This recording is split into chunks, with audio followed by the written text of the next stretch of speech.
कहानी की शुरुआत में हम एक खूबसूरत महिला को देखते हैं जिसका नाम एलिस है और उसकी उम्र 40 साल है।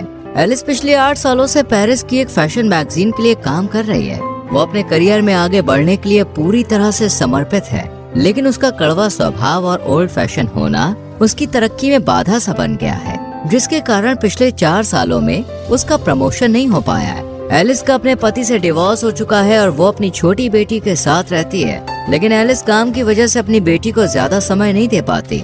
वो काम में जाने से पहले अपनी बेटी को अपनी बहन के घर छोड़कर जाती है। एलिस अपनी जिंदगी में बहुत अकेली है और उसे खुद के लिए भी समय नहीं मिलता।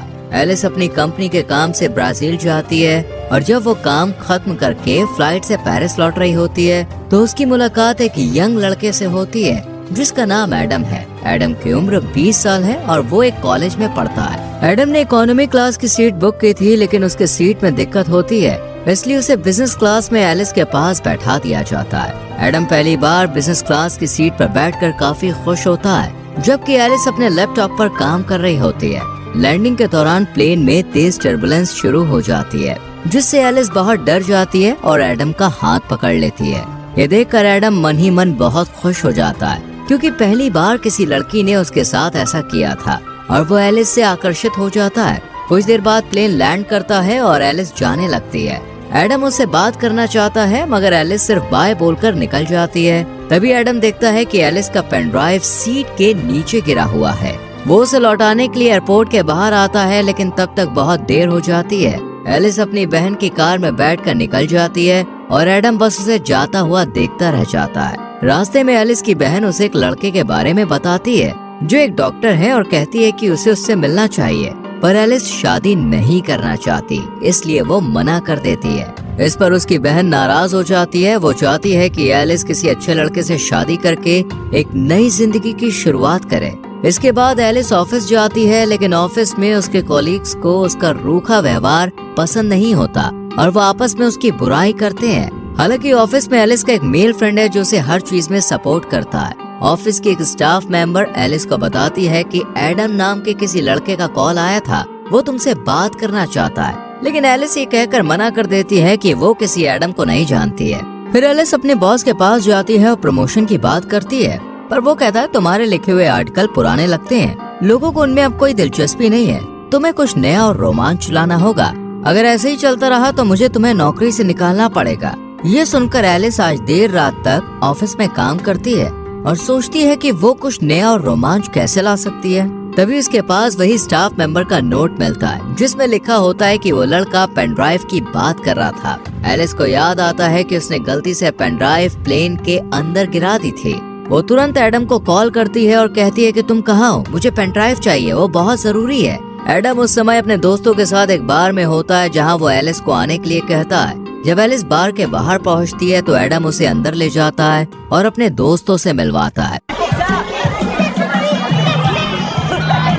वहाँ एलिस के ऑफिस की 2 लड़कियाँ भी होती हैं जो एलिस को एडम के साथ देखकर हैरान हो जाती हैं। एलिस को पेन ड्राइव लेकर जल्दी निकलना होता है, इसलिए वो एडम से पेन ड्राइव मांगती है। इस पर एडम कहता है कि पेन ड्राइव मेरे घर पर है, इसलिए हमें वहाँ जाना होगा। वो दोनों बाहर आते हैं और एडम उसे अपने स्कूटर पर बैठने को कहता है। एलिस पहली बार स्कूटर पर बैठ रही होती है, इसलिए वो थोड़ा हिचकिचाती है। एडम उसे हेलमेट पहनने को देता है। जब एलिस उसे ठीक से पहन नहीं पाती तो एडम उसकी मदद करता है। तभी एलिस के ऑफिस की वही दोनों लड़कियाँ उन्हें एक ऐसे एंगल से देखती हैं जिससे लगता है कि जैसे वो दोनों किस कर रहे हैं। वो चुपके से उसकी फोटो क्लिक कर लेती है और उसे ऑनलाइन पोस्ट कर देती है। एडम एलिस को अपने घर लाता है जहाँ उसके डैड भी मौजूद होते हैं। एडम जानबूझकर पेन ड्राइव देने में देरी करता है ताकि वो एलिस से थोड़ी देर और बात कर सके, पर जब वो एलिस को पेन ड्राइव देता है और वो घर से निकलती है तो एडम कहता है कि क्या मैं तुम्हें स्कूटर से छोड़ दूं? इस पर एलिस कहती है मैं कैब से चली जाऊंगी।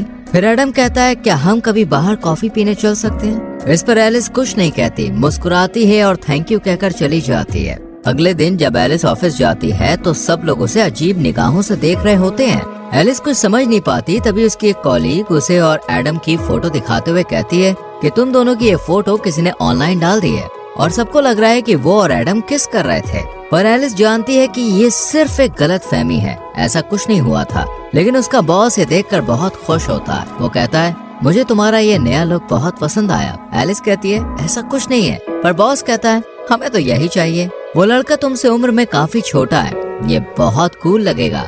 बॉस को लगता है कि मैगजीन युवाओं को टारगेट करती है और अगर एलिस एक जवान लड़के के साथ रिलेशनशिप में है तो वो युवा पीढ़ी की सोच को बेहतर समझ पाएगी। वो कहता है तुम इसमें लगी रहो, ऐसा करने से हमारी मैगजीन बिकेगी, क्योंकि लोगों को मिर्च मसाला चाहिए होता है। पर एलिस अपने से कम उम्र के लड़के को डेट नहीं करना चाहती है। वो अपने दोस्त से इस बारे में बात करती है, जो उसे सलाह देता है कि उसे बस दुनिया को दिखाने के लिए एडम को डेट करना चाहिए। वो कहता है अगर तुम्हारा बॉस ये देखेगा तो वो तुमसे खुश होकर तुमको प्रमोशन दे सकता है। पर किसी की भावनाओं से खेलना और झूठ बोलना सही नहीं था, लेकिन एलिस के दिमाग में सिर्फ प्रमोशन की धुन सवार थी, इसलिए वो ज्यादा ना सोचते हुए अपने करियर को आगे बढ़ाने के लिए एडम का फायदा उठाने का फैसला कर लेती है। अगले दिन एलिस एडम से मिलती है, वो भी बिल्कुल नए लुक में। उसे देखकर एडम उस पर से अपनी नजरें नहीं हटा पाता। एलिस उसके साथ फ्लर्ट करने लगती है और वो दोनों बातें करने लगते हैं। एडम को यकीन ही नहीं होता कि वो एलिस के साथ है।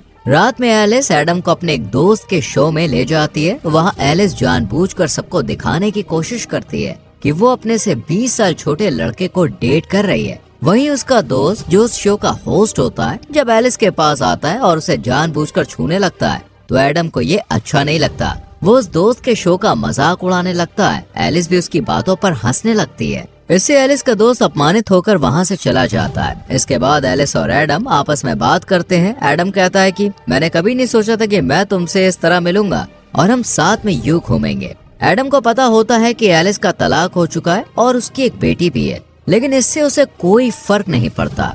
एलिस कहती है हमें एक दूसरे को बेहतर समझने की जरूरत है। तभी एलिस के पास उसकी बहन का कॉल आता है। वो कहती है कि मैंने उस डॉक्टर को घर पर बुलाया है जिससे मैं तुम्हें मिलाना चाहती थी, इसलिए तुम जल्दी से घर आ जाओ। एलिस जाना नहीं चाहती, लेकिन बहन की बात की इज्जत करते हुए वो एडम से झूठ बोलती है कि मेरी बेटी की तबीयत खराब है, मुझे घर जाना होगा। ये सुनकर एडम भी थोड़ा परेशान हो जाता है। वो जल्दी से टैक्सी बुलाता है और एलिस को उसमें बैठा देता है। ये देखकर एलिस को लगता है कि एडम उसकी कितनी फिक्र करता है। घर पहुंचने पर एलिस अपनी बहन, जीजा जी और उस डॉक्टर के साथ डिनर करती है।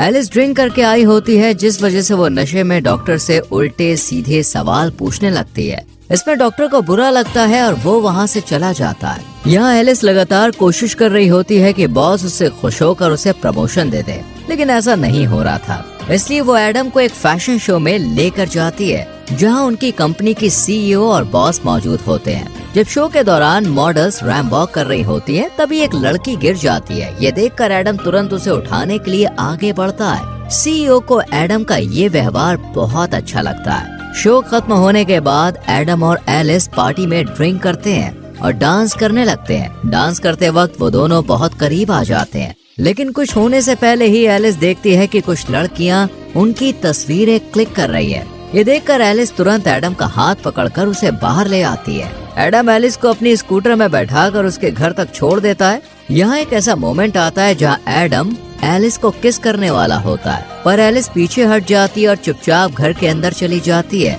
लेकिन एडम को लगता है कि उसने एलिस के करीब आने का मौका मिस कर दिया है, इसलिए वो एलिस के घर जाता है, जहाँ उसे पता चलता है कि उसकी बेटी अपनी मौसी के घर पर है। तब एडम एलिस को किस कर लेता है। एलिस खुद को रोक नहीं पाती और दोनों इंटीमेट हो जाते हैं। अगली सुबह एलिस को पिछली रात की घटना के लिए बहुत बुरा लगता है। वो एडम से कहती है कि वो घर से चला जाए, लेकिन बाहर तेज बारिश हो रही होती है, इसलिए बारिश रुकने तक एडम घर में रुक जाता है। तभी एलिस की बहन और बेटी घर लौट आती है। एलिस उनसे कहती है कि एडम उसका कॉलीग है। वो एडम के हाथ में कुछ फाइल्स दे देती है और एडम वहाँ से जाने लगता है, पर जैसे ही वो दरवाजे से बाहर जाता है, एलिस उसे रोक कर किस कर लेती है। इससे हमें समझ में आता है कि एलिस अब सच में एडम को पसंद करने लगी है और उसके साथ रहने में उसे अच्छा लगता है। जिस रिश्ते को उसने दुनिया को दिखाने के लिए शुरू किया था, अब वो सचमुच एक एहसास में बदल चुका है। इसके बाद से एडम और एलिस अक्सर साथ में घूमने लगते हैं। एडम उसे सरप्राइज देता है, उसे घुमाने ले जाता है,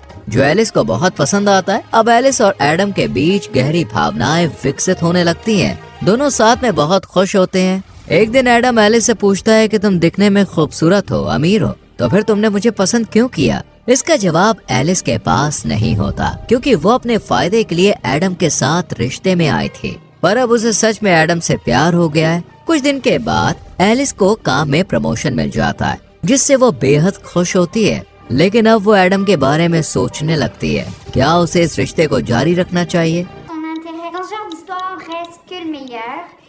जब वो एडम से मिलती है तब एडम उससे कहता है कि मैं तुमसे बहुत प्यार करता हूँ और तुमसे शादी करना चाहता हूँ। ये सुनकर एलिस हैरान रह जाती है। वो कहती है कि हम दोनों बहुत अलग हैं। मैं तुमसे 20 साल बड़ी हूँ। तुम्हें अभी अपनी जिंदगी में बहुत कुछ करना है। हम इस रिश्ते को आगे नहीं बढ़ा सकते।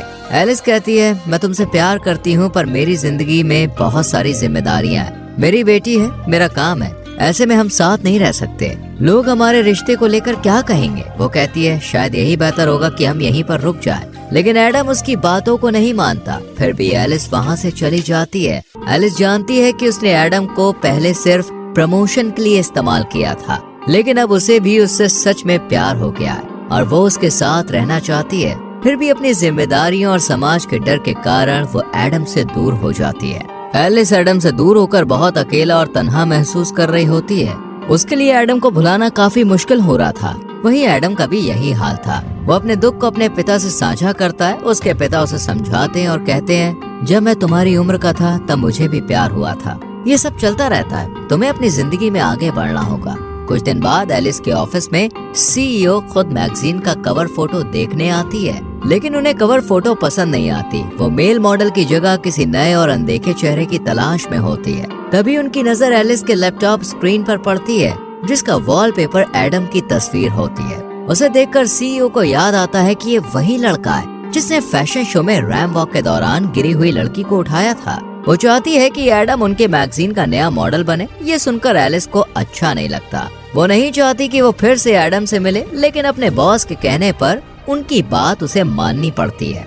एलिस एडम को कॉल और मैसेज करती है और एडम एक टूटे हुए आशिक की तरह घर में बैठकर ड्रिंक कर रहा होता है। वो एलिस के कॉल और मैसेज का गुस्से में जवाब नहीं देता। तब एलिस खुद उसके घर जाती है और उसे अपने साथ बाहर लेकर आती है। एडम को लगता है कि अब एलिस फिर से उसके साथ रिश्ता शुरू करना चाहती है, लेकिन एलिस उसे बताती है कि तुम्हें मैगजीन के लिए मॉडल बनना होगा, तुम्हें खूबसूरत लड़कियों के साथ काम करने का मौका मिलेगा और इसके लिए तुम्हें पैसे भी मिलेंगे। ये सुनकर एडम गुस्से में आ जाता है। उसे समझ में आ जाता है कि एलिस अपने काम के लिए उसके पास आई है। वो कहता है, मैं अब तुमसे मिलना नहीं चाहता, अच्छा होगा हम कभी ना मिलें। और वो गुस्से में वहाँ से चला जाता है। जिस दिन एडम का फोटो शूट होना होता है, सभी एडम के आने का इंतजार कर रहे होते हैं। एलिस को डर लगता है कि अगर एडम नहीं आया तो उसे नौकरी से निकाल दिया जाएगा।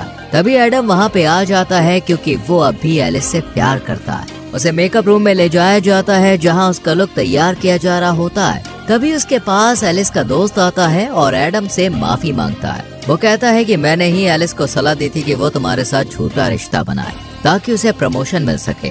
ये सुनकर एडम को बहुत दुख होता है कि एलिस का प्यार एक नाटक था। वो बाहर आता है और सबके सामने एलिस को किस कर लेता है। फिर एडम अपना फोटो शूट करवाता है, लेकिन ये सब उसके लिए नया अनुभव होता है। वो अच्छे से पोज नहीं दे पा रहा होता है और फोटोग्राफर को बार बार उसे निर्देश देने पड़ते हैं, जिससे एडम चिढ़ जाता है और वहाँ से जाने लगता है। तभी एलिस उसे समझाने के लिए आती है, पर एडम उस पर गुस्सा करता है और कहता है, मैंने तुमसे दिल से प्यार किया और तुमने अपने फायदे के लिए मेरा इस्तेमाल किया। फिर एडम दुखी होकर वहाँ से चला जाता है, जिससे एलिस को भी बहुत बुरा लगता है। उसका बॉस भी उसे नौकरी से निकाल देता है। अब वो पूरी तरह से अकेली पड़ जाती है। वो एडम को भूल नहीं पा रही होती है और उसकी यादें उसे हर पल सताती रहती है। एलिस को एहसास होता है कि उसके लिए करियर से ज्यादा जरूरी वो इंसान है जिससे वो प्यार करती है।